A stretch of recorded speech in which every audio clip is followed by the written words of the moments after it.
Okay, good afternoon, evening, everybody. Assalamu alaikum wa rahmatullahi wa barakatuh. Welcome to another CPD webinar series brought to you by AMS in conjunction with Chiltern Learning Trust. My name is Abdul Wadud. I'm your host for today's event. And with us we have Cheryl Abyss. Cheryl is somebody who actually plays quite a pivotal role within the trust itself with regards to supporting the NQT program in terms of supporting a number of the schools within the trust and not just one school in particular. And I'm pleased to say that she'll be on today's session leading on school improvements. Before we get started, I'm just going to do some quick housekeeping. The session will run until 6:30. The slides and any other resources that I shared with you during today's presentation will be emailed over to you, as will the YouTube link, and also a feedback form just to let us know how today's event went. With regards to questions throughout the session, if you do have any questions, you're more than welcome to ask them on the chat group. And as and when I find a moment, I will ask Cheryl the question. And then hopefully we'll get through the agenda. So Cheryl, if you're ready, over to you. Thank you very much, Abdul. So I'm Cheryl Abyss and I'm a Specialist Leader of Education with the Chiltern Learning Trust. As Abdul introduced, I have responsibilities within the NQT and Early Careers provision, but also across teaching and learning and school improvement. And that's what we're going to focus on today. The slides are going to be sent out to you, and if you have any questions kind of after today as well, you're more than welcome to ask them. So today's session, we're going to look at the school improvement fundamentals.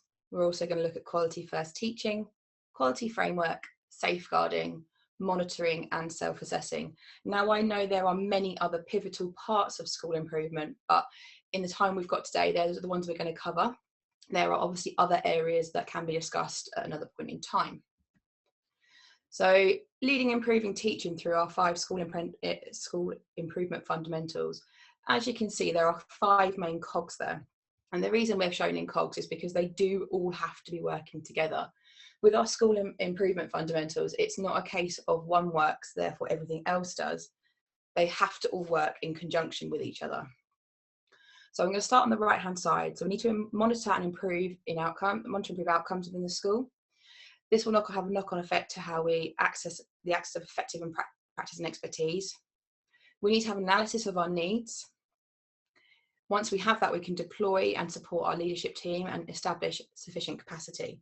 So I'm going to kind of break some of those things down as we go throughout our session, but a little bit more detail on those now.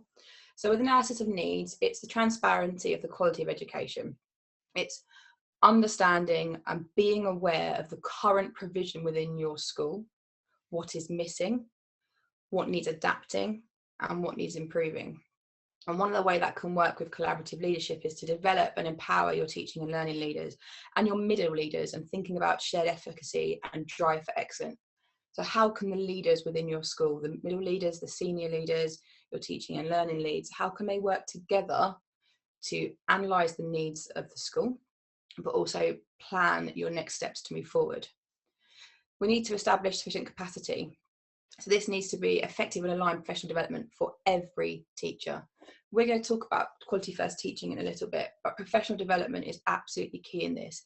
In order for staff to be able to deliver quality lessons, they must have that subject pedagogy behind them, as well as that teaching pedagogy. They must understand how to deliver effectively.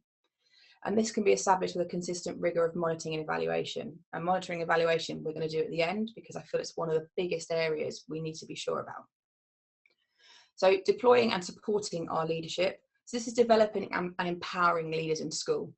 This is relevant across all size schools, all phases of school. Empowering your leaders so that they can take ideas, they can work through ideas, and they can lead them out across the school. Not every idea has to come from the head teacher or be imposed by them. Leaders within the school, whether they're middle leaders or senior leaders, can be really empowered to develop those throughout the school. They're also people that could be modelling expert teaching. Access of effective practice and expertise. So again, modelling effective professional development. It's not only allowing staff to it, but letting them see it within school. You'll have outstanding practitioners in your school, and finding time for your staff to be able to work with them, observe them, talk with them. And ensure a balance of generic and subject knowledge and pedagogy with their teaching. It's really important that a teacher has a really good balance of not only just knowing their subject area, but also knowing the best ways in which to deliver that. And then coming to that, monitoring the improvements in outcomes. This has to be consistent, effective, and it has to be embedded. Monitoring and evaluation processes must be those three things. It can't be something that's done to face. It has to be bitten into, you have to roll down into the furthest points of it. What have we seen in school, and what can we really do to improve the outcomes for everybody? So talking through the leading through theory of action. Now, some of you may be within trust, some of you may not. So the outer ring for some of you may not have the relevance, but it is thinking about how schools lead into subjects, how subjects lead into teachers, and ultimately we are all working for student outcomes. And it's remembering that when we are making decisions and change is coming across, that we understand that all of those things are to better our students' outcomes. And a lot of that will come through this evaluation, how we evaluate what students are doing, what we are delivering for them, and how that can improve their outcomes. So quality first teaching is obviously a massive part of our school improvement. In order to have quality education, we need to have quality teachers within the classroom. And that isn't something that happens by chance. This has to be embedded into your school. It has to be embedded into the way that you train and give staff access to training. So we're going to look at the waves of intervention model. So intervention ultimately starts in the universal part of having quality first teaching for everybody. So quality first teaching for all children throughout your school. If that can happen, and that should be embedded throughout, we have that real strong base layer for our students. They are getting quality subject knowledge taught by staff in a variety of pedagogical manners. They are having Hi, Cheryl. Sorry, Yes. Cheryl, it's Abdul. Sorry to interrupt you. One of our delegates is just asking if you could just slightly speak up. Absolutely, sorry. I'll move a little bit louder. Sorry, Cheryl, to interrupt you. That's fine. Is that better? I think it is. I'll wait for the person on the other end of the chat just to confirm that. But yes, they've confirmed it. Great. Thanks, Cheryl. Thank you. So ensuring that we have that quality first teaching is our base layer. So what is quality first teaching? It's a style of teaching that emphasises high quality, inclusive teaching for all students in the class. Quality first teaching includes adaptive learning, so it may be known in your school as differentiated learning, strategies to support pupils' learning in class, and ongoing formative assessment. Those things happening continuously in the classroom. So a teacher delivering outstanding subject knowledge to their students, sharing that passion for learning, sharing that passion for the subject knowledge, but also those underlying, are they being assessed? Are staff assessing where students are at? Are they then using that information to lead forward? Are students leading students to self-assess, peer assess, teacher assessment, in those variety of formative assessment ways? What is then happening with that information? Our teachers should be then using that information to plan and develop the next step of their lessons. When students then need further intervention, that's when we start going into a targeted intervention. And that might be, that's a further step than adaptive learning, further than differentiated learning. That might be differentiated, it might be different types of homework to bring them up to scratch. You might be bringing in your flipped learning. It is staff looking at ways outside of what is being taught in the lesson to support that student. It could be a small group working with a TA. It could be a group of students who perhaps have access to some online mechanisms that they haven't had in class. So that's kind of the first step of intervention layers, that extra opportunity to work with a group. It might be that you've got some more able students going to work with a member of staff. It might be that you've got some students who need that extra support. And then that leads on to specialist support. So it's additional and highly personalised intervention. That might be at the point in time where staff are making contact home with parents and suggesting some things that students can do, particularly things around kind of reading around a subject. It might be access to some videos that might help spark for them the subject that they're looking at. This can also be used when you're looking at more one-to-one intervention. So if you're looking into doing tutorials, or you have staff and teaching assistants working on a more one-to-one scale. So what is it about a quality first teacher? What makes a quality first teacher? These are all kind of equally as important to each other, but they all need to add up together. So they are all part of the makeup of a quality first teacher. And one of them is access to high quality continuing professional development. Now, I know that at the moment that's quite tough for a lot of schools because of the current COVID situation. Courses aren't running in the same manner. However, a lot of exam boards and a lot of places have turned to online learning, and they have developed CPD programs that can be delivered in that fashion. And it's continuing that through this phase, staff are still having access to that CPD. So whether that's in their subject area or whether that's in their delivery of their teaching, and that can be delivered in-house by specialists within your school. You may have a member of staff, for example, who has outstanding use of questioning, and it's how you can use that member of staff to deliver that CPD to the rest of your staff, or even on a smaller one-to-one basis. Quality first teachers understand data, so it's ensuring that staff understand data, and that's a wealth of data. That's not just starting points for students. That's not just looking at whether a student has special educational needs, whether they're more able, whether they're gifted and talented. That's looking at the starting point data and using that as a guidance, but also the data that can be collected in lessons. Now, data works in a plethora of ways, we know. So that could be results of a test that's done in class, that could be looking through their workbook, can be done through effective questioning, and it's how we use that data to adapt. A quality first teacher would use that data to adapt their lesson by lesson and moment by moment. If you are sitting a short test with the students at the beginning of the lesson out of a mark of 10, and the whole class come out with 2 or 3, a quality first teacher uses that information, they've got that data, to rework that lesson where possible, to recap with students rather than moving forward. So that leads us on to effective marking and feedback. And this is incredibly, incredibly important for both the teacher and the students within our class. In order for a teacher to understand what a student is learning, we need to be able to mark something. And again, that doesn't have to necessarily be a book, because we know at the moment that can be quite difficult within some schools and the handling of different things. That can be through questioning, online testing, a piece of work that isn't inside their books. That will guide our teachers. But for our students, feedback is incredibly important, and it needs to be meaningful feedback. So feedback that isn't just well done, 9 out of 10. Feedback that isn't, this is great work. It's feedback that can be really meaningful to students, something that they've done really well. So you could use the guidelines of what went well and even better if. But actually that one step further is, how do I engage those students with that marking? So I might then ask them a question. So in your most recent work on probability, you use sample space really well. It'd be even better if you could think about developing your fractions into percentages, and then I might set them a further question. That's not just for the sake of doing it, it's to see if my students can then take the information and apply it. And if you can get that within your schools, and we'll talk about how we can assess that later, but if you can have that effective marking and feedback across the board, that will give students a further opportunity to improve, and that is really showing the quality of the teachers. I popped mentoring and observing in there. So I know that in a lot of schools, it is really tough to release teachers to observe or to work with other staff. But that is a really surefire way of allowing staff access to quality teachers.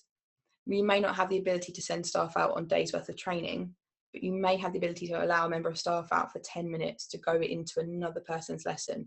It may be that you've got a member of staff who has an excellent example of their marking and feedback, and it could be that you could buddy them up so that you've got a kind of a mental coaching system going on. That kind of talks about creating networks. Networks don't always have to be subject specialisms. It could be that you have subjects meeting to discuss best practice, but it could also be that you have year teams meeting with staff. It may also be having staff having an opportunity to share their working. some of the pedagogy we work with doesn't matter whether you're a maths teacher or a science teacher or a PE teacher, but hearing how other staff work, and if you do have the opportunity to observe, it can really give staff a chance to see that best practice. And as with all people, modelling is the best thing for everybody. And if we can see it being modelled, staff will be able to pull that in. Quality first teachers as well, having an involvement in monitoring processes, so allowing staff a chance to self-assess and guiding them to, you know, what are your strengths within your teaching? What perhaps are the areas that you would like support with? So something within a school that I've previously implemented was to ask every member of staff to highlight an area of strength. So what is it that they feel is the best practice within their classroom? Once they'd done that and they'd submitted the information, I went through it and tallied it up with information that we held from learning walks and lesson observations. And then we asked staff if they needed support in any areas, and then we could direct them to those members of staff. And that was a really nice way of encouraging staff to work together, but also that opportunity to mentor and observe in-house. And last but not least, too, is obviously ensuring well-being, making sure that within our schools, well-being is a focus and staff are aware that they have somebody to talk to and that you are aware of well-being and that you'd like to work with them. So that's kind of a picture of what quality first teachers look like, but also some of the ways that we can support them. I've got one question, Cheryl. Yeah. That's okay. So during this period of lockdown and self-isolation for staff and or students, how can some of our delegates address gaps in learning? Is that for staff or for students or for both? For both. For both. Okay, so gaps in learning for students, it is looking at the work we're setting. If we're setting works that can identify the areas, so it might be kind of quizzes, it might be short testing, it might be setting a piece of work that you are aware that some students might have a gap in. And if they're submitting their work through systems, so for example, I know that in my school we use Google Classroom, so I can see the students' work coming up. That gives me my opportunity to kind of highlight, and also just having that conversation within the marking. So I'll often address with a student, you know, this area I can see that you've struggled with, can you explain to me what it is that you're not sure about? And sometimes it might just be the development of a question, or it might be that it's a complete area of something that they've missed. If it is something that they're unsure of and they can't work through it, I would then set out some more steps for them. Have a look at this. I'd keep pinpoint them to the places that they know well. So I teach a lot of maths, so I would use things like Maths Watch and point them out to the websites that they're comfortable with and they have access to. But also then have conversations. In the last couple of days, I've been writing out equations on paper and photographing them and sending them back to the students to help them work out an area of equation that perhaps isn't easy for me to type out for them. When it comes to staff in lockdown and gaps in knowledge, I think that the biggest thing at the moment that will be highlighted is staff and technology. And I think it's really important with schools that we support staff through that. So whatever platform you are choosing to use during lockdown and during this kind of blended learning situation with students in and out of school, is that as a school, you are either offering or seeking support for those staff. So is there some sort of blended learning surgery that staff can go to on a Monday lunchtime, for example? Is there a member of staff in the school that actually, as leaders, you highlight and you know is finding this is working really well for them? Could they put together a short slideshow or a short video using something like Loom or screencasting so they could share that information with staff? Does that answer it enough for you? Yeah, that's perfectly fine for now, Cheryl. If there's anything further, I'll come back to you. There is one other question that's just come in, and again, it's probably linked to your previous slide. Is could you share examples of how schools are looking after the well-being of staff? Okay, so well-being of staff, I think that comes dependent on how your school works. Obviously, it's going to be slightly different in a big high school than it is going to be in a smaller primary school. But I think that's having an open culture of conversation, ensuring that staff are aware of their line managers and who they can speak to. I think that also thinks about, particularly with blending learning situations, leaders looking at how that has affected workload. So dependent on your school and dependent on your marking policies and varying things, do leaders know how that has changed the day-to-day working of staff? And that's only going to come from conversation. That can come from conversation with line managers through to teachers. It might be that you send out a staff survey, asking them what it is they need support with. You might find at the moment, particularly a lot of teachers will come back with technology and the workload of how it's different to mark online. And a lot of that will come back through conversation, like I say, and some questionnaires. But it's what happens with that afterwards. If you're going to send out questionnaires and you're going to have wellbeing conversations, or you're going to run wellbeing sessions, something has to happen from it afterwards. So whether that's some training comes into place or some support mechanisms. But I think it's really important more now than ever, with this culture of us moving online and everything being available online, that staff have somewhere to go. So whether you have a wellbeing officer within your school, again, depending on size, but again, just having those conversations with staff and opening it out. We are aware of wellbeing. Please note that you can talk to this person. If you have any concerns, signpost them to their line manager if that works within the school, to another member of staff, or like I say, if it's you haven't got the amount of staff to be able to offer a person out, it might just be like an online questionnaire that you can then see how people feel, and that will guide your feedback and it will guide your next steps. Great, thanks, Cheryl. Just one final thing, and then I'll allow you just to move on. It's a topic that one of our guests has mentioned that is frequently asked by Ofsted with regards to how do we cater for the well-being and the needs of our pupils and our staff. So one final question, maybe just a little bit of practical advice, is that if a member of staff is feeling overworked, feeling overwhelmed, pressure's on, we have to address gaps in learning, timescales are tight, how would you suggest that maybe somebody could have that conversation with their line manager with regards to bringing up the conversation, even though they know that it's the school's, in a really difficult place? Any words of wisdom that you could maybe share with us? So I suppose it comes really back to that open culture, and depending on how your meetings work. But if you have a variety of meetings, so you might meet as subjects, at some point you might meet as year teams, but those people leading, starting that conversation and opening, so it doesn't feel like a member of staff has to approach somebody and say, actually, I'm struggling. It works better the other way around. So if I was leading a meeting, I would say to my team, I'm really aware that this has changed, that we're now having to put things online previous to lessons. How are we feeling about that? Is there any support I can give? And kind of going with the support mechanism so people can come back and say, actually, I find this section hard. I'm struggling with recording lessons.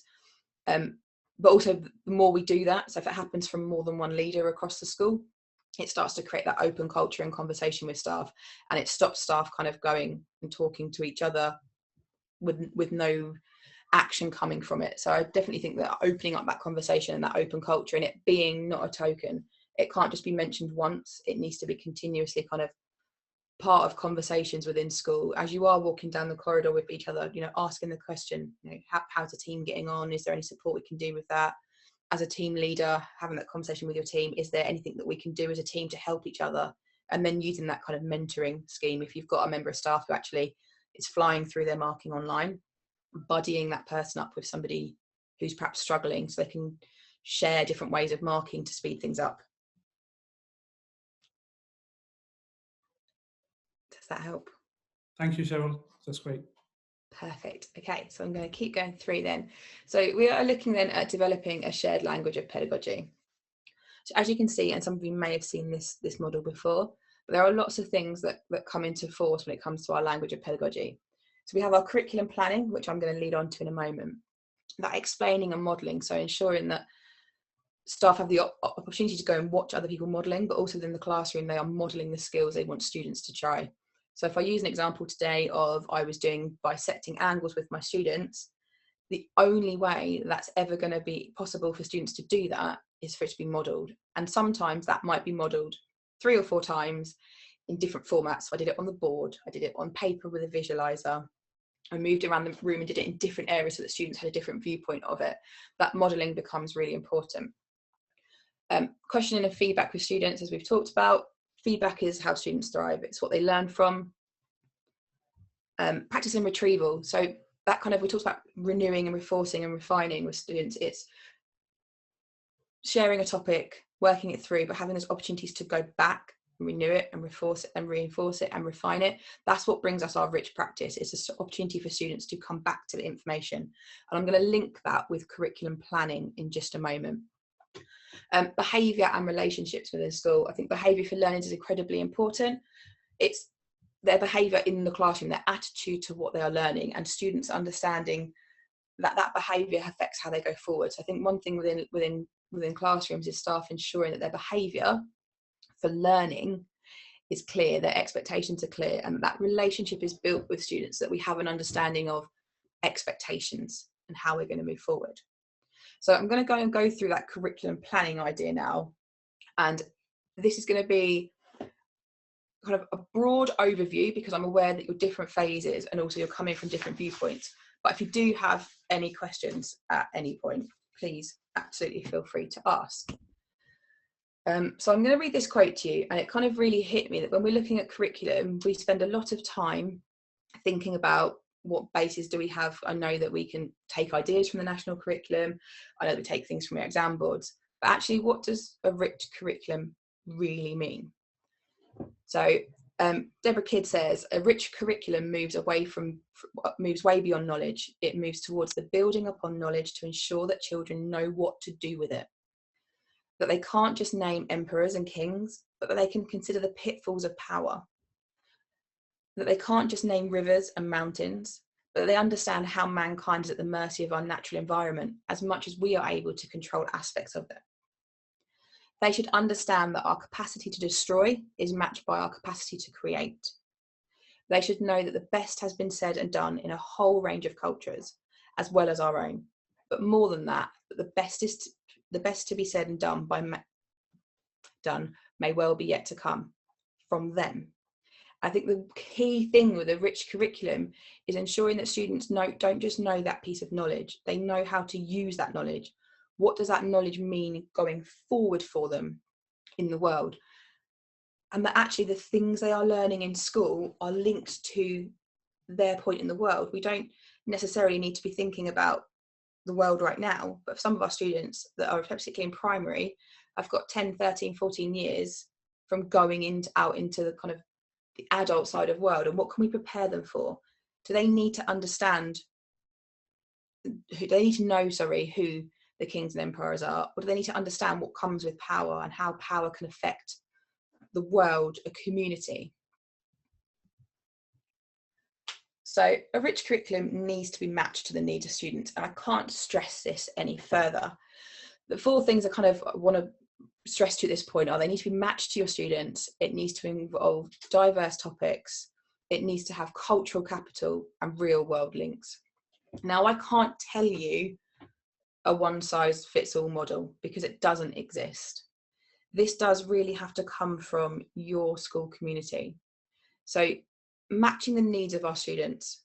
What is it that the type of students you have in your school need to thrive?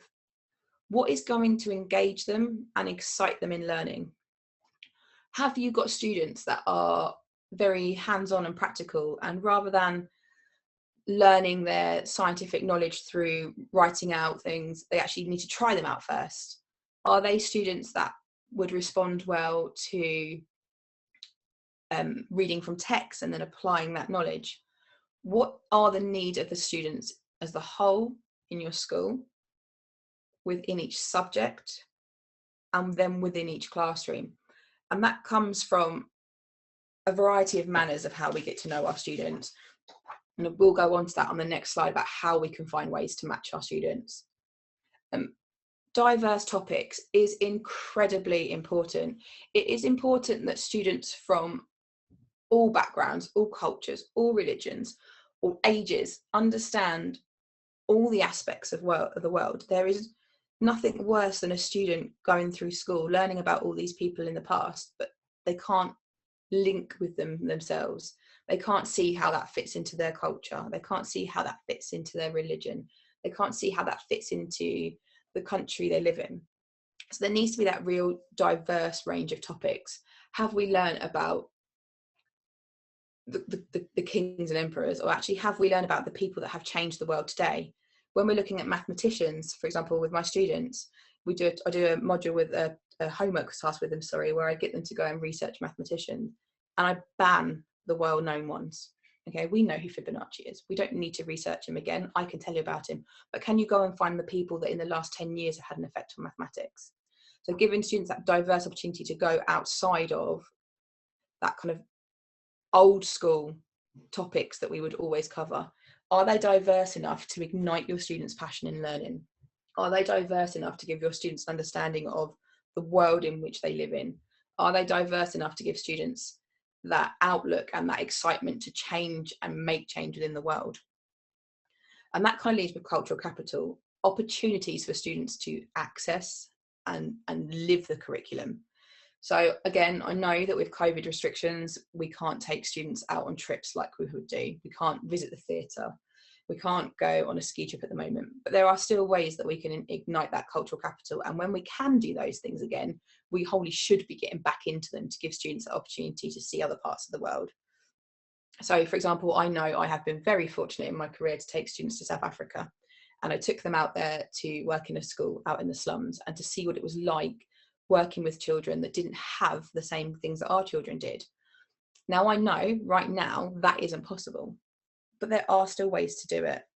We can make links with schools. We've got video access. There's lots of videos online. There are companies such as Lifta, which is spelled Lyfta, which is a company that actually is a platform for looking into areas. So some of their kind of platforms you can use are a day at the theatre, and it's an opportunity for students to go through an online platform and look at different aspects of the theatre, look backstage, sit in the audience, see a performance. It gives an opportunity to go and look at, I think it's mainly out Malawi, look at what an old people's home would look like out there, what a school would look like out there, and giving those students to see what is outside of our community. Some students don't know geographically any bigger than where they live. Some students haven't had the opportunity to meet people outside of their areas. So could it be that actually you work with another school and you could do some video links, or students can make some videos about what a day in the life is like for themselves and perhaps swap them around with other schools? And that again comes with real world links. If we're teaching something in the classroom, we don't just want to teach to the exam boards. Now we need to include the work that the exam board need, but we need to link that to real life examples for our students. For example, and I'm sorry to use maths again, but it's the area that I teach in. If I'm going to teach my students about adding and subtracting and interest and things like that, linking it back to a bank statement, because these are the things they're going to be using it in when they come out of school. We know that there's certain skills that they need to use in school, but also we need to link those to the real world. And that's how we kind of bring around that rich curriculum. We're covering every part of that all-rounded student. We're giving them opportunities to lead. We're giving them opportunities to learn from each other. Sometimes with the curriculum, actually giving students opportunity to be independent and go and research is something they haven't had an opportunity to do, and it gives them that moment to ignite passion in finding information. They might find something that perhaps you hadn't linked to your area. So that student ability to get involved definitely will support us. But again, all those 4 areas are going to be really key. So matching it to the needs of the students around us, diversity in topics. Find out as well with your staff, if you've got a team working together to develop an area, or if you're perhaps a smaller school on your own, which I will talk a little bit more about in a moment, what skills have your staff got? Because remember, a rich curriculum doesn't just have to be in the classroom.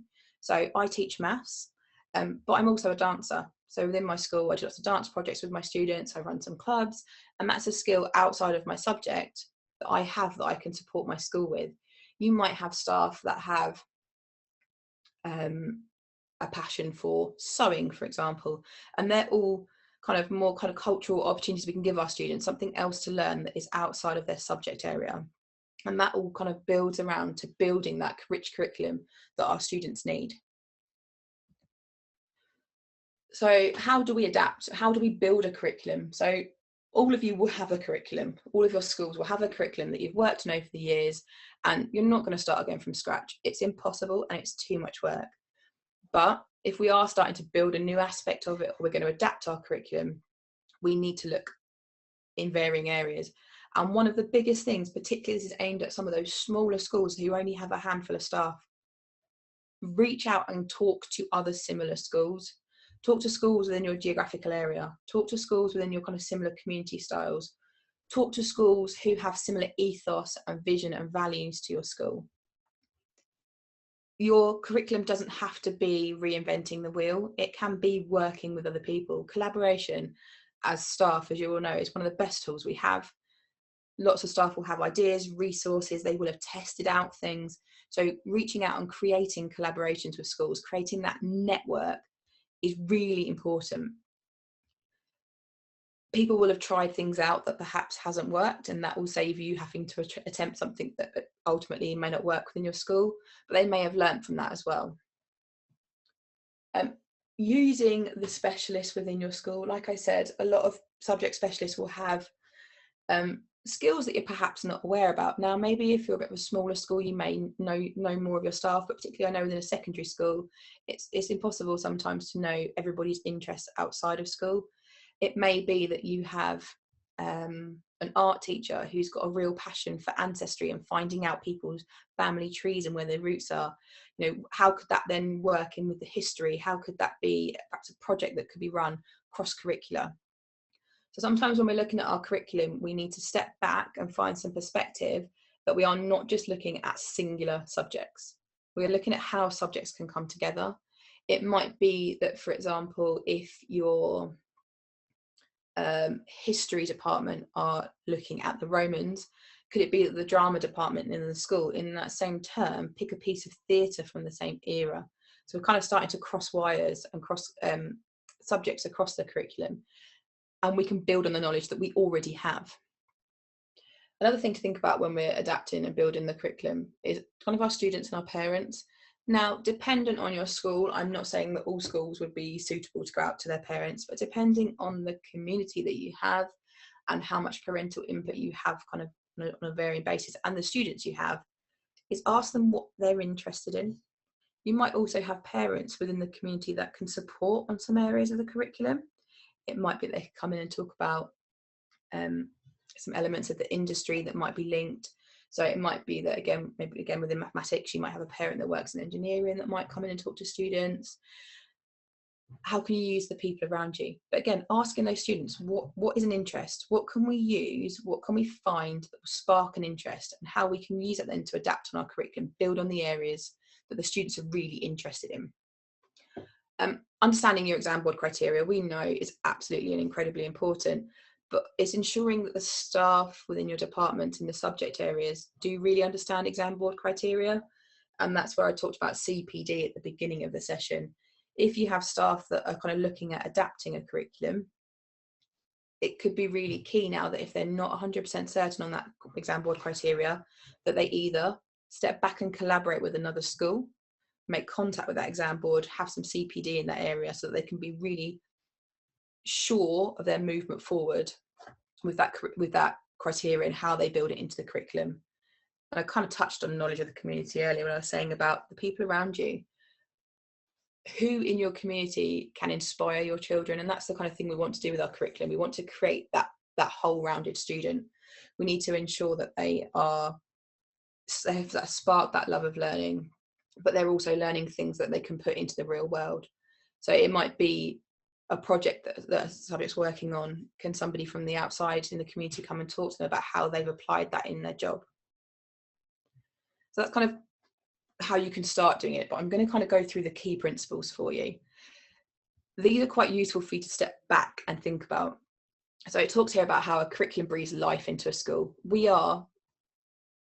Our curriculum is what we are doing with our students every day. It's the feeling we get when we're on the corridor knowing that students come out of a lesson when they've had a great lesson and they're excited, and it's that moment when the bell goes at the end of a lesson and students are kind of gutted that they've got to leave the room because they really wanted to go back into it. They wanted to learn more about that part of it. It brings across different parts of our philosophies, so personal empowerment, cultural transmission, preparation for work and citizenship, and it puts different aspects on it. So curriculum design involves 7 key principles, or these are the 7 key principles that have been researched that are really kind of key when we're looking at curriculum. And this is something that needs to work within senior leaders, but also within subject and even teaching staff when we're looking at curriculum design. So our curriculum needs to be balanced, has to promote intellectual, moral, spiritual, aesthetic, creative, emotional and physical development. these are all equally important as each other. It is incredibly important that we maintain that moral and spiritual ground with our students, but at the same time, we are encouraging them to be creative, emotional. We are supporting their physical development. So a balanced curriculum is incredibly important. And sometimes that takes subjects to put things together, and then for your middle leaders and senior leaders to come out and look across the school. Is, are we offering each of those areas across our subjects? And it may even be that within your subjects, you are staffed to kind of highlight areas where this is covering something spiritual or moral. So balancing out our curriculum. It needs to be rigorous. It needs to seek interdisciplinary habits of mind. The subject matter is taught that is faithful to its discipline. So we must make sure that we are teaching those key fundamentals for students, that we are giving them the basics of each subject, and almost like a spiral, we're coming back round to it and teaching them the next stage, the next stage, the next stage. Particularly when you're looking at subjects that span across years. So with math, making sure that we're going back to that knowledge and being really rigorous into giving them those habits. How does that work? It needs to be coherent, your curriculum design. So you need to make explicit connections and links between different subjects and experience encountered. So again, that cross-curricular, it's very tough for students to think that sometimes they're in school learning, between 8 and 12 different subjects. And if they don't link, that can make their brain feel really overloaded. But when we start to link how maths and science can work together, there's ways that maths and PE work together. So we've had a conversation recently with students in a PE lesson about shooting, and actually discussion about angles and how we can think about them and making those links between the subjects. So making sure there's coherent and explicit connections between your subjects. And that can come from subject staff having time to sit and converse about when they look at different topics. And it may be that they're already teaching very similar parts of information they could then couple together at times during the year. This might also come with projects. It doesn't necessarily have to come in the classroom. It might be that there's a project running through the school, through a lunchtime, for an after school club, where you have different staff members from different subjects coming together to plan and offer subjects. We know that with STEM, we've got our sciences and our maths coming together. How can we be coherent throughout that curriculum? Vertically integrated, so this is what I talked about, kind of that spiral design, focus on progression and carefully sequencing knowledge. So ensuring that when we look at our curriculum, each term and each year that the students go through isn't standalone, that there is a progression, there is that kind of almost, I use the idea of a spiral, but you may have a different outlook on it, but that it is vertically integrated, that each area the students are learning leads into the next one. But actually, as they go through their time in that subject, we are building on it. So we give them the basic building blocks, and then we start to build on that. It may be that they need, in history, for example, learning different elements of time in time order might be useful for your students. The curriculum needs to be appropriate. So we need to avoid making unreasonable demands by matching the level of challenge to a student's current level of maturity and knowledge. We can't expect our year 4 students to be able to access and fully comprehend a subject that is normally taught at GCSE or is normally taught at year 6 or year 8. It's really making sure that it's age appropriate and using kind of the subject knowledge of your staff, your year team leads, to have a look across the curriculum and think, actually, do they need to be learning that at this point in time?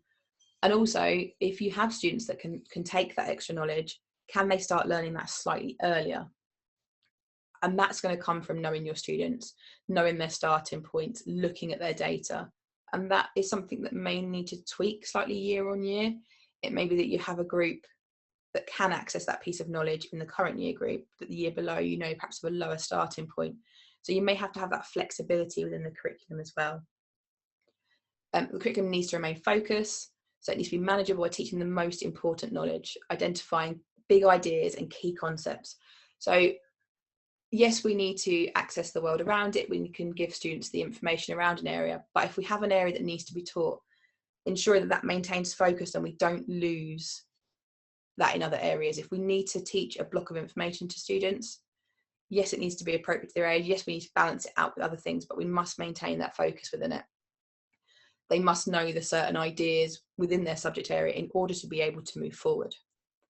And then relevance. So it needs to be connected to the valued outcomes of the curriculum to the pupils being taught it, providing opportunities for students to make informed choices.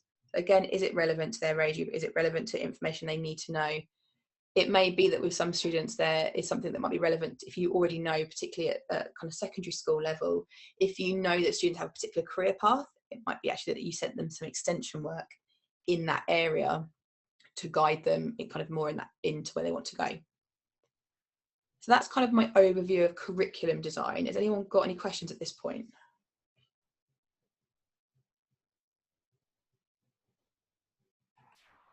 Cheryl, there's no questions in the chat box, so you can carry on for the time being. Okay, brilliant. So that's kind of a couple of building blocks we've had so far. So we have talked about quality first teaching and quality framework. So I'm going to move slightly away from the teaching for a while, and we're going to talk about another element of school improvement that is incredibly fundamental and cannot be bypassed. So we're going to talk about safeguarding for a while. Now, I know that some of you may be sitting there thinking, safeguarding, yeah, we all do it, we know that. But we need to really drill down to the fundamentals of what is safeguarding. And it isn't staff sitting in an inset day, watching a video and saying they understand what they need to do. It's ensuring that every single member of that staff in our school understands safeguarding. They understand how to keep children safe. Sorry, Cheryl, can I just chip in for a second? Yeah. Just a quick question to the audience. If anybody's having any problems with regards to connectivity, if you could just post a message on the group so I know. I'm hearing everything perfectly fine. I think, Cheryl, you can hear me clearly as well. So I can, yeah. if there's anybody else who's having problems, I know a individual is, if you can let us know. My suggestion would be that if you're not next to maybe your router or you've got poor internet connection, whether it might be on your mobile phone or something, just try an alternative broadband feed if at all that's possible. And sorry, just one other thing, Cheryl, goes back to the previous topic, so you might want to finish safeguarding first or capture this before you go too far. Is question is, how could we design a curriculum that's linked with other subjects? A curriculum that's linked with other subjects. So that comes down to find the priorities within your subject. What does your subject need to do first as a starting point? Then finding time within your school, and I know time is very key, but to see what other subjects are doing as well and where we can link across. It comes down to conversation with staff. Without even realising, a lot of subjects will have areas that link across, but you need to go and have those discussions. You're not going to have time to look at what exam boards everybody covers and what elements. So it might be perhaps talking, if you are a senior leader, perhaps discussing with the senior leadership team if there can be some time within a meeting where subject leaders can sit down and discuss where they are. If time is of the essence and you don't necessarily have that time to sit and discuss, could it be that you ask subject leads just to do kind of term by term what are the kind of main aspects of the curriculum or the subjects that you're learning at the time, and have a look across. I think it's really incredibly important to do the first one if you can. Give staff time to talk, because actually during conversations subject leads will say, oh, we're doing this, but they may have not mentioned an element that's included, and another member of staff will say something and it will kind of pull out information. So I think having chance for staff to share practice and what they're doing within the classroom, what they're planning to do within the classroom, is the best way to look at that cross-curricular link. Thanks, Cheryl. Okay, well, I'm going to carry on to safeguarding like I were. Any questions, please, again, just shout up. So again, some of these things I know that you know, but it's just reminding us that they are incredibly important. So safeguarding, we know, is one of the fundamentals in school. We are here to educate children. There's no denying that, but we are here to keep them safe. We see a lot of children for more hours a day than they see their parents. So we really are fundamental in keeping those children safe. And that's not just that ideal, you get asked the question, what is safeguarding? And everyone says, oh, if a student discloses to me, this is what I do. Now, yes, that is important, but there's lots of other areas that come through it. So it's ensuring that you have a designated safeguarding lead in your school. Not only having a designated safeguarding lead, but everybody knowing exactly who that is, making sure there is a base place. So I'm not saying that member of staff is going to sit in an office all day, because that's impossible in a school, but knowing that if that safeguarding member of staff isn't available, that there is somebody else within the school that you can go to with that information, that there is another way of recording that. But having that designated safeguarding lead in each school is beyond imperative. It has to happen. And if you can have a team, or you can have other members of staff who are further trained in safeguarding, for example, head of year, or head of house if you're in a secondary school and you've got that style system, is really important, so that you have those people who are designated. It is their main responsibility. It's a huge responsibility in school, but somebody needs to have that overview. They need to be the designated safeguarding lead in the school. It's also really important that within your governor team that you have an assigned safeguarding governor.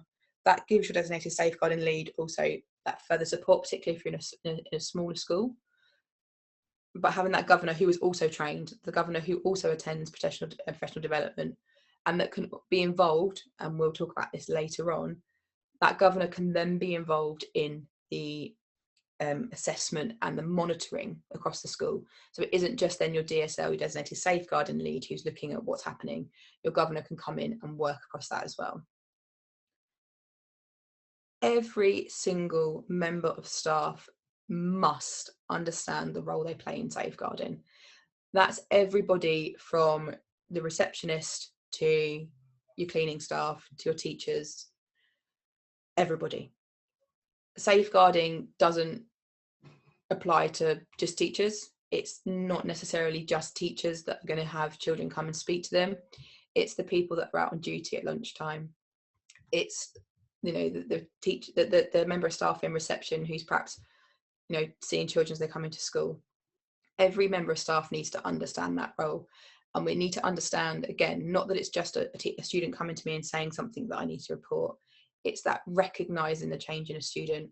It's knowing that our students are going to be vulnerable, and that it's our role to be a role model to show students what it's like to be a grown-up, the ways they should be acting, you know, role modelling, patience and politeness, and all those things we need within our students. Talking about volunteers a little bit here as well, a DBS must be completed for all staff within your school, but I am really aware that some schools will have volunteers in, and there isn't necessarily a legal requirement for you to DBS volunteers because they're not in alone contact with students. However, if your school can undertake that, it would be a good opportunity for you to make sure that you're covered on all bases. The other thing we need to think about is quite often in schools, people will start off as a volunteer with us, coming in once a week to work with students, and then eventually move into maybe a permanent position as a teaching assistant. And it's remembering that that change of contract then comes to the legal requirement that they must be DBS'd. Again, it's not just teachers, it's all members of staff must be DBS'd. That then comes on to understanding our single central record. Somebody within your school must be responsible for your single central record. That's when the information that where your staff is held, that also holds information about their DBS checks and checking of the barred list. It needs to be maintained, so it needs to be kept somewhere secure. It must be updated, so every time a member of staff joins role or leaves role, that needs to be highlighted on that sheet. Like I said, it must be stored securely. So again, it's some of that fundamental stuff that we know, but we have to ensure is happening. If you don't know in your school who's responsible for the single central record and you are the designated safeguarding lead, I would suggest that you go and have that conversation and find out who holds that main information and just check that everything is up to date. So safeguarding encompasses lots of different things for us. It is the child protection we know, it's keeping children safe, it's prevent training. They all need to be completed by staff, and that's not just, again, once a year on an inset day. That needs to be maintained and updated throughout the year when updates arrive. We know that with keeping children safe, updates come as and when they're required to, and it needs to be ensured that staff understand those. They need to be reflected in your school policies. So are policies being shared with staff? Do you have a way of reporting if staff have read and understood policies? Do you have a member of staff who is keeping on top of those changes that they come in? Because it's absolutely imperative that our staff are aware of those changes and what that means for us as teachers and as staff, again, within the school. So your school reporting system, and again, you will have different ways of doing that. So if I give you the example for the school that I'm based in at the moment, we use a website called CPOMS. And on CPOMS, we have to explain the situation. So we have to use the information of the student, so their name, full name, and what form they're in, so we don't have any crosswires of who that student is, an explanation of the situation that has occurred. So again, like we said, that could be disclosure. It may be a student coming to you with some information that needs to be reported further. It also might be something that you have noticed, so a change in that student. We're going to go into that a little bit more in a minute, but making sure that that reporting system is rigorous, so that it's not staff writing things on pieces of paper and putting it somewhere, dropping it off to somebody, that everything is stored in one place, that the member of staff who is designated to lead on safeguarding has access to that at all times, and that people know who it is, where to go to, and how to report it, and that reporting isn't just done by word of mouth, that it is written down somewhere or filled in on an online form. Safeguarding doesn't just come down to us as staff, so it is really important that we make our students aware of safeguarding. They need to be completing safeguarding activities, so whether that's understanding and looking into knife crime in the community, understanding drug abuse, alcohol abuse, how do we bring that into students' everyday life? Now we can do that through, if your school have kind of PSHE type time, is that included in that for students, but also kind of through form time. Are your form tutors talking to your students about what is happening in the world, how to keep themselves safe? And then again, when we're looking at curriculum planning, we can bring our safeguarding into the curriculum. Are there elements of safeguarding that actually can be taught through the curriculum and can be expanded on via the curriculum? So it needs to be twofold. It's not just about cluing up our staff, it's about giving our students the prevention rather than trying to deal with it at the end and firefighting it. We're teaching them from a young age e-safety. We're teaching them from a young age, you know, the perils of drug abuse and what it can do. We're teaching students where to go for help. So at this age at school, they know they can talk to their teachers, but actually are there other outside areas, that other outside companies that students can talk to? So they know how to contact, for example, the NSPCC? Do they know how to contact the Samaritans? Do they even know those places exist? And we are responsible as part of our safeguarding to ensure that is happening for our students. I'm going to use a kind of puzzle piece for here. So your staff need to know that reporting doesn't necessarily lead to a big conversation, doesn't necessarily lead to social workers being involved, doesn't lead to the police, but actually everything that they notice about their students could be a puzzle piece, and not reporting something that could be that missing piece when we're looking at safeguarding. It could be a change in temperament, it could be a change in attitude towards learning, it could be a change in the way they dress or respond. It could be something that you overhear them talking about. It could be something that they talk to you about. And it's building up that bigger picture and putting together those puzzle pieces. As a member of staff in a school or a teacher in the classroom, I might only see one element of that child changing.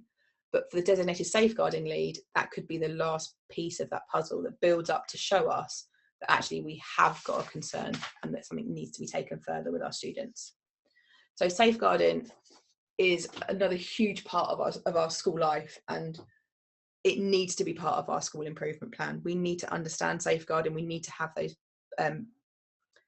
parts in place. We need to know who's involved with them, who's reporting to them, and where that needs to go. So that's kind of an overview of safeguarding for you. Do we have any questions?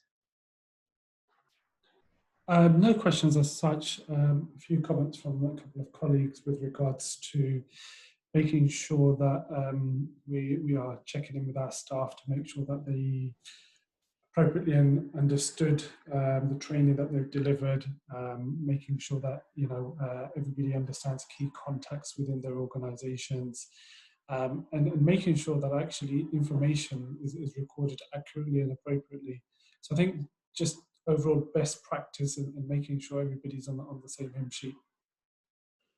Yes, definitely, and kind of showing staff what for example, particularly with newer staff, showing them what a good example of reporting may look like. So you obviously wouldn't show them a real example, but you could mock up an example of what it would look like, making sure, again, ensuring that everything is documented, is factual, that there is no opinion involved, that clear notes are taken. And actually, if a child has said something to you that you can't remember exactly, you can't then fill in the gaps. So making sure that everything you say is factual, documented, and clear. It also makes good practice for staff to write kind of in the third person. So Cheryl Abbas has seen this, so that when that information is all pulled together by that DSL, they don't have to claw back through which person saw what. All the information is held together in one place. It's also making sure that you have logged. So again, dependent on your school, some schools use like a policy viewer where members of staff have to sign off that they've read a piece of information. It might be that you are asking members of staff to sign something at the end of training. Another really good thing with safeguarding, which is quite a nice, quite a quick one to implement, and actually is quite nice for senior leaders walking around the school, is when you bump into staff, just having that conversation.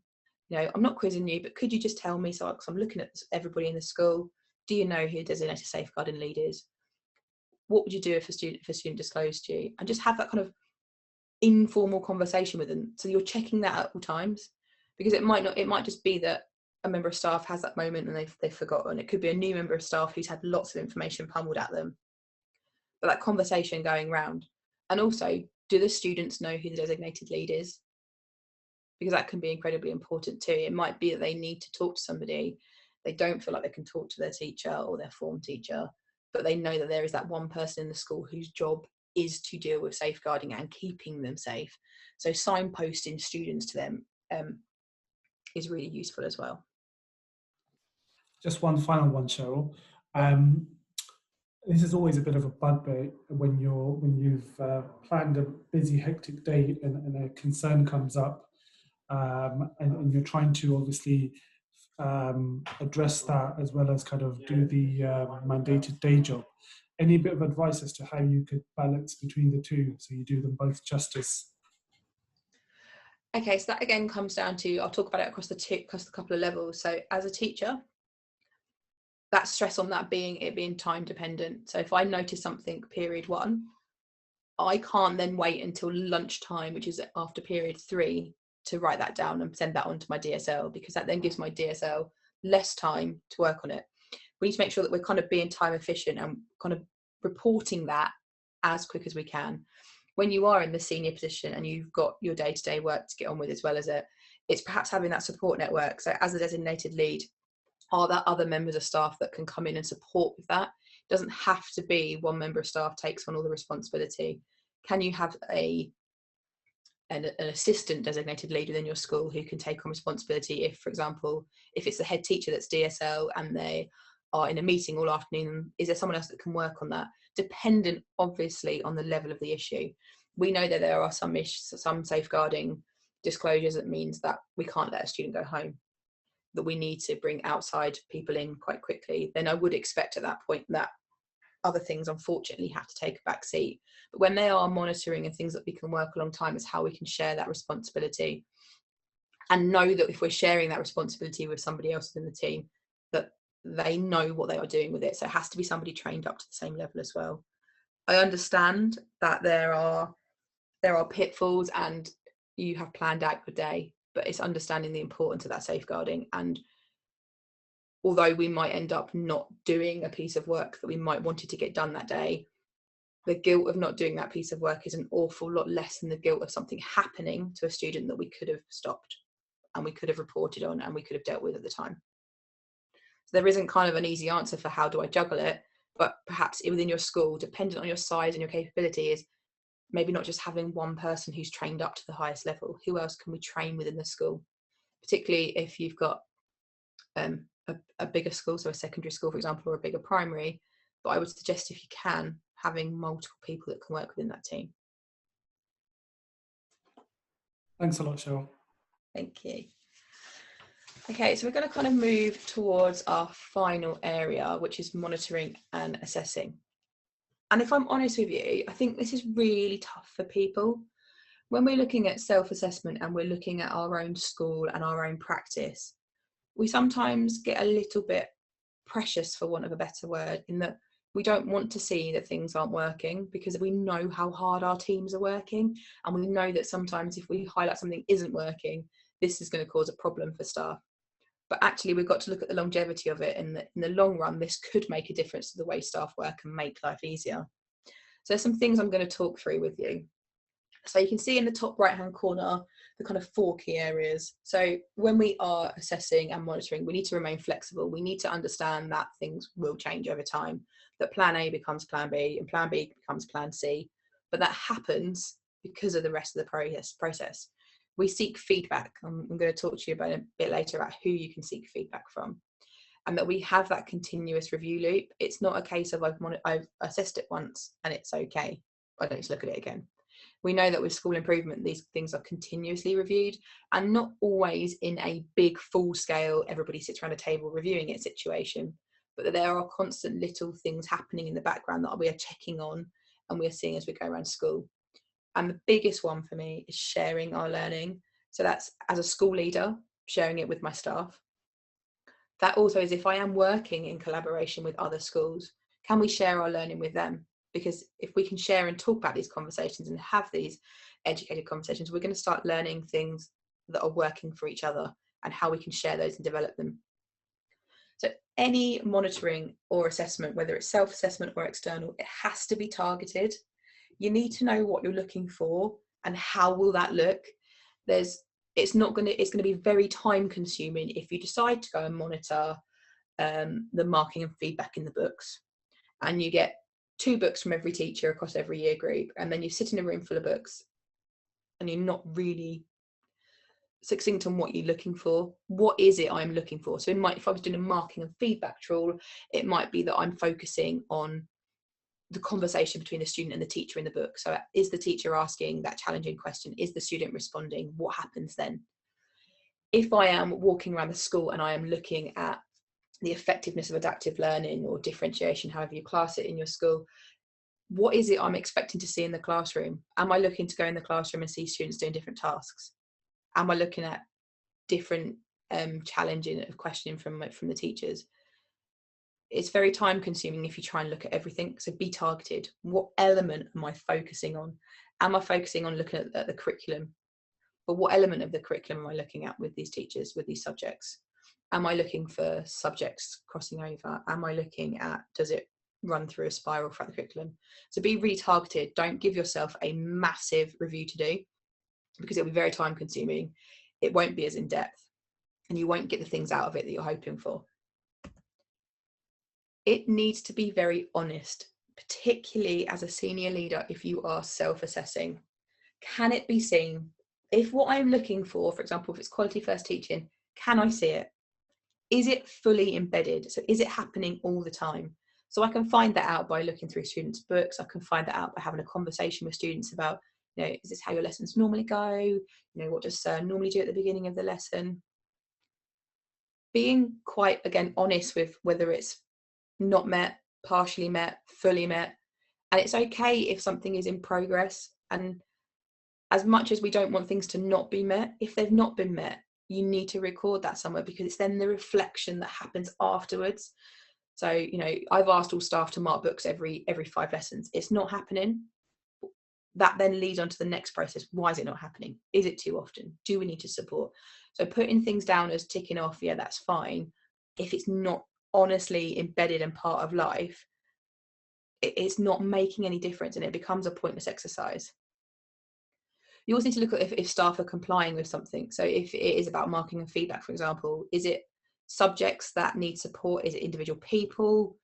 Is it year groups? So you need to be really honest about, each member individually. And it has to be thorough and rigorous. We can't go on a learning walk to look at the quality of teaching and enter 3 classrooms out of 20.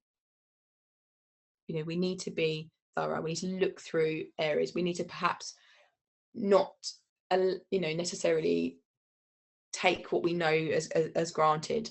It can't be, actually, I went in today to see this teacher, but I know they're great, but but the student said that they don't ever get their books marked. Yeah, but I know that teacher's great, because that's not us being honest as leaders. But also when we're looking at honesty, that could be self-assessment of our staff and looking at their own practice.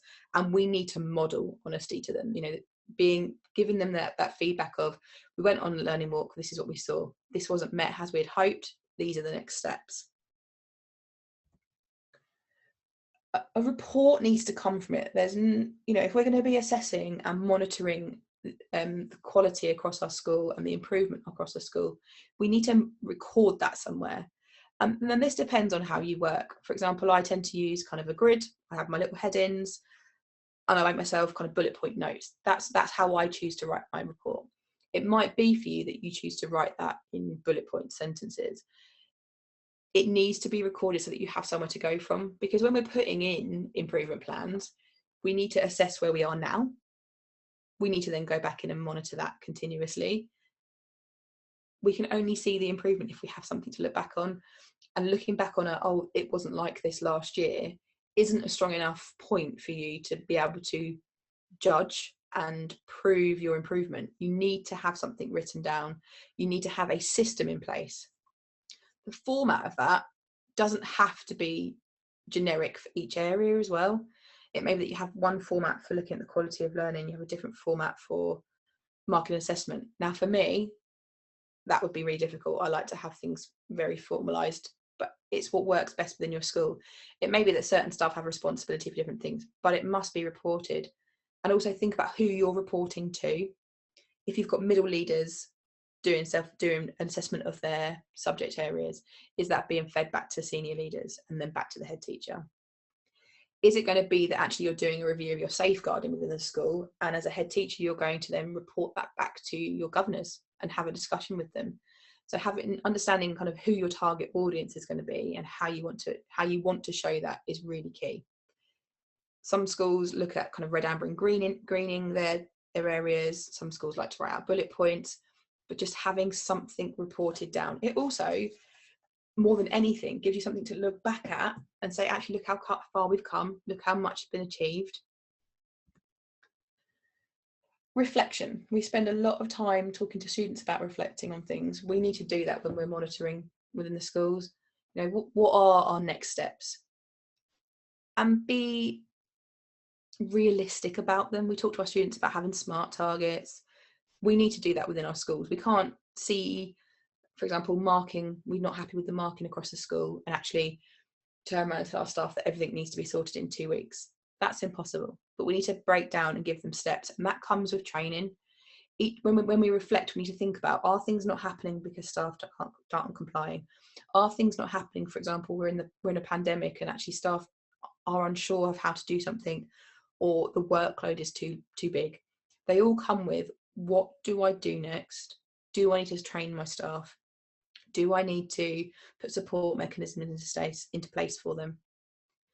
The other thing that comes from reflection is to kind of pull out what is good and what your concerns are. We know we need to share with staff if something's not happening within school, what our concerns are. But it is incredibly important to share praise with them too. Talk to staff about what you've seen. This was great. There's a really great example over in the history block of this working. It was really lovely to see.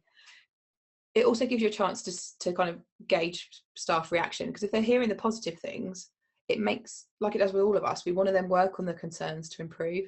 So reflection for your senior leaders, but also modelling in that to kind of your middle leaders and your teachers, is everybody needs to reflect on what can happen next? Why is it at that point? What is the next stage? And talking to staff, when you're reflecting, having that conversation. So we talked about well-being in the beginning. Is it, and to go back to the marking and feedback example, is it that the marking and feedback isn't currently up to the standard you want it to be, or it should be, because staff are struggling with the well-being of coronavirus and the workload? It could also be that talking to staff when you're reflecting, a member of staff has a great idea, or they've got a tracker that they're using, that they've been using in their classroom that no one's ever really asked about, so they've been using it on their own, getting on with it, and that could be rolled out across the whole staff. So talking to them, again, really, really useful. So an action plan needs to be built at this point. And it's kind of that SMART target point. I like to kind of go for the 5-point action plan, because I think 5 is enough points for us to be thinking about, but not too many to be overloaded. and they don't need to be humongous. Think about what are the 5 things that you can do that can be achieved, but by when. So it might be that you have a long-term plan. Within the year, these are the things we want to achieve, but we need to break that down. Are we going to achieve something by each half term? Are you going to work to achieve that fortnightly? But be clear in the plan and be really realistic to it. Can that be achieved in that time? Because if we're going to set action plans out that appear unachievable, they're going to become unachievable because we're not going to get staff on board with it. Other things are going to come up like we know. So being really realistic with what are we going to achieve and when are we going to do it by. Also look at adapting plans. As I said earlier, remaining flexible. Plan A becomes plan B and plan B becomes plan C. Try where possible to not scrap plans and start again, because that creates workload for everybody involved. And if we've put a plan A into place, that usually comes from a place of somebody or a team of people have sat down, researched, looked into something and put it into place. Because it hasn't worked in our setting, it doesn't mean that plan A wasn't right. It means that plan A now needs to become plan B. What elements of that plan can be adapted? Who's going to action this plan as well? So we need to think about who is going to monitor this. So whether that's going to be senior leaders, middle leaders, year team leaders, classroom teachers, but also who's going to be actioning it. So we need to be really clear in our action plan of who it's aimed at, who's taking part in the work, and what the next monitoring point will look like. It doesn't always have to be staff walking around the school. It doesn't always have to be taking books in. Okay, there's a multitude of ways in which we can undertake monitoring within the school, and a multitude of people that can be part of it. So who can assess our effectiveness? Realistically, everybody, and it doesn't always have to fall to the head teacher. We know that our head teachers and our senior leaders are primed and very used to monitoring and assessing staff, but can you support middle leaders to make them confident and competent at taking autonomy over the school, having a look at their subject areas, having a look at their teams? Can they monitor that effectiveness and start to write plans? Can you use teachers? Have a look at, talk to teachers. Is there something that they can be doing to support that? Could they look at another subject area, for example, or have you got a teacher that could perhaps go and support an NQT within the school? You can use your governors if you have a team of governors with you. You can look at asking them to come in. I know that in the past I have done, I know People Premium doesn't have a huge relevance with you, but People Premium reviews that I've done, the schools have often asked the governor to come in and talk with me as well as the member of staff involved.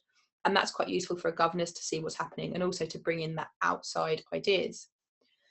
Students can take part in this. This could be student voice, looking at students talking about what they learn best in lessons, and actually not asking them which teachers do they like, but asking them what is it your teacher does that makes you learn?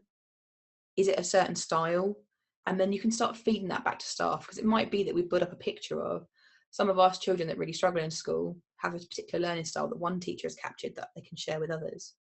And also we can talk to parents. What do parents think, particularly when it comes to things like safeguarding? Students and parents are really important, aren't they? Do you feel that your child is safe in school? Do you feel your child is learning? So we can use a whole range of people when we're monitoring and reviewing. Ultimately, our senior leaders and head teachers are going to have to sign off and agree what the monitoring looks like, what the action plan is going to look like, what those deadlines are going to be. But it doesn't mean that those senior leaders and head teachers have to do all of the work underneath. And actually having a multitude of people triangulating information can give you the truest and the most honest review of your school and the effectiveness. So collaboration, I've talked about it a couple of times throughout the session, but I think it's something very key. I know that some of the schools online today are some of the smaller size schools, and it's kind of talking about the fact that we're not alone in this. No school is alone out in the world teaching. We are all educating our students. We're all dealing with safeguarding. We are all dealing with quality first teaching. We are all dealing with the numerous areas that fall under the school improvement umbrella that we haven't got time to go into today. We are all working through those processes. Have you got a local school in your geographical area? Have you got a school who have similar ethos and principles to you? Collaboration is huge. Reach out, because you might find that you're thinking that you're the only one dealing with that, and there could be other local schools. It might be that you're within a trust that you can speak to, within an association, you're within other people that you know working in schools. Collaboration is absolutely going to be key for school improvement, because the time you're going to spend reinventing the wheel, somebody else may have already done. And their plan might not work for you, because everything, remember, has to come back to our children, our community, our ethos. But you can use their information as a starting point and the guidance, really, for moving forward. So I'm going to kind of leave you with this about clarity and perspective. And sometimes we need to take a step back. So often in schools, it is school leaders who are doing a lot of monitoring and assessment. But sometimes we need to take a step back and see things from a different perspective, or allow others to work with us. So, you know, it's taking a step back and seeing the clarity in our organisational structures that support our teaching and learning. You know, the perspective on our analysis, action and evaluation cycle. Does it always have to be the same people looking at something? You know, where is the evaluation cycle? What happens once we've analysed something? We've thought about where it's going to go. What is the next loop round? How can we do that? And sometimes we need to take a step back from that. So, for example, it probably isn't always the best example to just use the person who wrote the marking policy to look at marking. Bring other staff members in to give more clarity and perspective to it. Giving staff alignment, autonomy and accountability, actually asking subject staff to have a look. Sometimes even asking staff, teachers within a subject to look across the books. Not only does it give another perspective, but it gives staff an opportunity to view other staff's work. Shared efficacy, shared narrative and shared language. So working all together, and by involving other people in monitoring, staff are really going to get on board with what the vision of the school is. Collaborative dialogue, so ensuring that staff have time to talk. And I know time is so precious, but if you do have time at the end of a meeting, just giving staff that kind of 5-10 minutes to discuss something.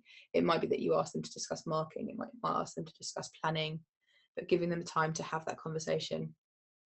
It takes perspective sometimes to have meaningful and impactful monitoring and evaluation processes. Sometimes just one person looking at something, it becomes overwhelming and nothing changes. So having that collaboration to come in, and then making sure that we're making deliberate approaches to developing our teachers. So when it comes to developing, my final slide, which I know is going to be sent out to you, the green tab at the bottom is linked to us at the Chiltern Teaching School Alliance and Chiltern Learning Trust. I know that you may have had this already signposted to you, so I do apologise if you've already been told. But during lockdown and Corona, as a team at the Chiltern Learning Trust, there's 31 specialist leaders of education, and we've all come together along with lots of educational specialists to create online CPD. Now, this is all completely free of charge. It's online on Twitter, it's online on YouTube, and I've given you the YouTube link if you click on the green box. This will signpost you to about just over 1,000 hours of CPD within subject areas. Now, I know some of it might not be relevant within the independent school sector, but subject-wise, you know, feel free to use this with your staff. And I'll open up at that point to any questions. Cheryl, thank you very much for a very informative webinar and an hour and a half well spent, in my opinion. No questions have come through as of yet, but there is a question that somebody's asking with regards to the link to access the CPD that Cheryl just mentioned. I'll share that with everybody on the post-event webinar email, and I think Hasina has just posted something there as well, so that should be fine. One question just come through. I'm just going to take this one question, I think, and then I'm going to kind of close the session. Should teachers include safeguarding? No, we've answered that. That's perfectly fine. Okay, so again, once again, thanks a lot, Cheryl. Fantastic webinar. Just to everybody else, if you do have any other questions for Cheryl on this particular topic, the best bet is to email admin@ams-uk.org, and hopefully whether it be the team back at AMS or Cheryl herself, if she's kind enough to do so, will try and answer any of your questions. And I just want you to bring to everybody's attention, so Cheryl, I'm going to have to use you as my guiding mind here for a second. Of course. I'm going to bring something up on my screen. I just want to see if everybody can see it. Bear with me 1 second.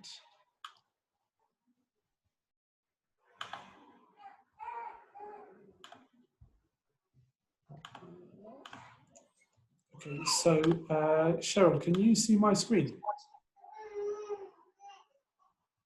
Cheryl? Yes, yes, I Great, can. okay, thank you. So just to remind everybody, this is the third webinar of our webinar series with Children Learning Trust. The next one is whole school reading, which is next week, next Monday. So if you haven't signed up for it, please do. And then we've got another 4 thereafter. Those who are inquiring about the dates for mental health and wellbeing and SEND, I can confirm I've got a date for mental health and wellbeing, which is the 15th of December, but I'll confirm that in writing as well. And as for the SEND best practice, that's a TBC for the time being, but we'll come back to you on that.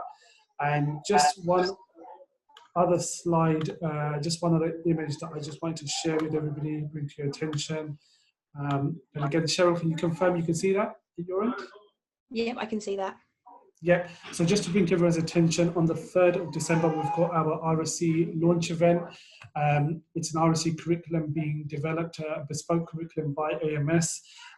It's a one of its kind, and we'd love it if everybody could participate and jump on and let everybody else know about it, whether it be in independent schools or mainstream schools for that matter. So I think that's it from me. Anything further from yourself, Cheryl? No, just say thank you for having me. And like Abdul said, if you have questions, feel free to email them over MS, and I'm more than happy to deal with them over the next coming days. And stay safe over the coming weeks. Great. Thank you very much, Cheryl, and thanks to everybody for joining. Take care. Assalamu alaikum wa rahmatullahi wa barakatuh.